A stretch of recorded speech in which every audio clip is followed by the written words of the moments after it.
The life and death of Dante Alighieri, the father of the Italian language.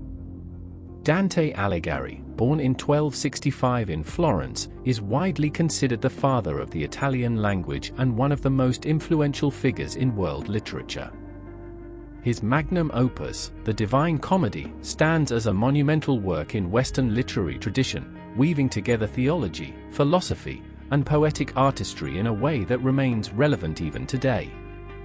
Dante's death in 1321 marked the end of an era in which he redefined what it meant to be a poet, philosopher, and political thinker. His life was one of intense passion, political turmoil, and literary genius, and his works continue to resonate through the centuries. Early life and education. Dante Alighieri was born into a modest but respected family in Florence, Italy, in 1265. His early years were marked by the turbulent politics of Florence, a city divided between the Guelphs, who supported the papacy, and the Ghibellines, who aligned with the Holy Roman Emperor. Dante's family were part of the Guelph faction, a choice that would have profound effects on his later life. From an early age, Dante showed a great aptitude for learning. He studied classical literature, philosophy, and the Provençal poets of the time. His education was deeply influenced by the works of the ancient Roman poets Virgil and Ovid, as well as by the contemporary Tuscan poets Guido Cavalcanti and Brunetto Latini.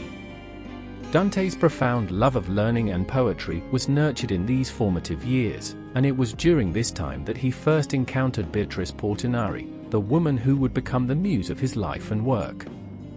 Political involvement and exile. Dante's adult life was characterized by his involvement in the political turmoil of Florence. As a member of the White Guelphs, a faction that opposed the papal influence over Florence, Dante took an active role in the city's politics. He held several public offices and was deeply involved in the conflicts that racked Florence. In 1302, however, after the Black Guelphs, who supported the Pope, gained control of Florence, Dante was exiled from the city. This exile was meant to last 2 years, but when Dante refused to pay a fine and publicly apologize, the sentence was changed to permanent exile under threat of execution if he ever returned. This period of exile was devastating for Dante, both personally and professionally. He wandered through various cities in Italy, including Verona, Bologna, and Ravenna, often living in poverty and always longing to return to his beloved Florence. However, his exile also provided him with the solitude and perspective necessary to create his greatest works. The experience of exile sharpened his critical perspective on politics, religion, and society, all of which are evident in his writings. Literary achievements. Dante's most famous work, The Divine Comedy, was written during his years of exile. This epic poem is divided into 3 parts: Inferno, Hell; Purgatorio, Purgatory; and Paradiso, Paradise. It tells the story of Dante's journey through these 3 realms, guided first by the Roman poet Virgil and then by his beloved Beatrice.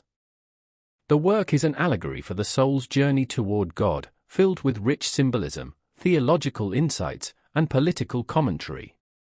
Dante uses the journey to explore complex themes such as sin, redemption, justice, and divine love. The Divine Comedy is considered a masterpiece not only for its profound content but also for its use of the vernacular Tuscan dialect, which was accessible to a broader audience than the Latin commonly used in scholarly works of the time. By writing in the vernacular, Dante helped establish Tuscan as the standard Italian language, thereby shaping the future of Italian literature and culture. In addition to the Divine Comedy, Dante wrote several other significant works, including La Vita Nuova, The New Life, a collection of poems and prose dedicated to his idealized love for Beatrice, and De Monarchia, a treatise on political philosophy that argues for the separation of church and state. These works, along with his numerous letters and other writings, demonstrate Dante's versatility as a writer and thinker. Death and legacy. Dante Alighieri died on September 14, 1321, in Ravenna, where he had found refuge after his exile. He spent his final years there, completing the Divine Comedy and continuing his literary and philosophical work. His death marked the end of a tumultuous but profoundly influential life. Dante was buried in Ravenna, and despite numerous efforts by the city of Florence to repatriate his remains, he still rests there today. Dante's death did not diminish his impact on literature and culture. On the contrary, his works continued to grow in importance. The Divine Comedy was quickly recognized as one of the greatest literary achievements of all time. Its influence spread beyond Italy, affecting writers and thinkers throughout Europe and the world.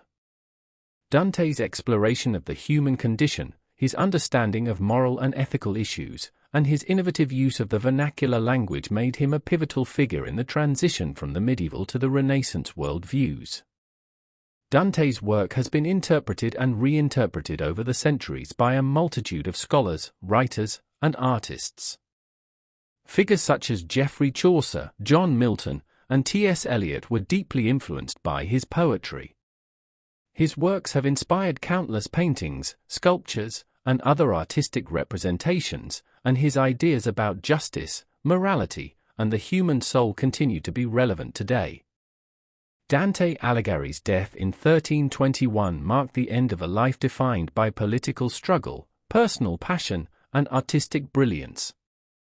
However, his legacy has lived on for over 7 centuries, influencing literature, language, and culture in profound ways. As the author of the Divine Comedy, he revolutionized the way we think about poetry and the power of the written word to explore complex ideas and emotions.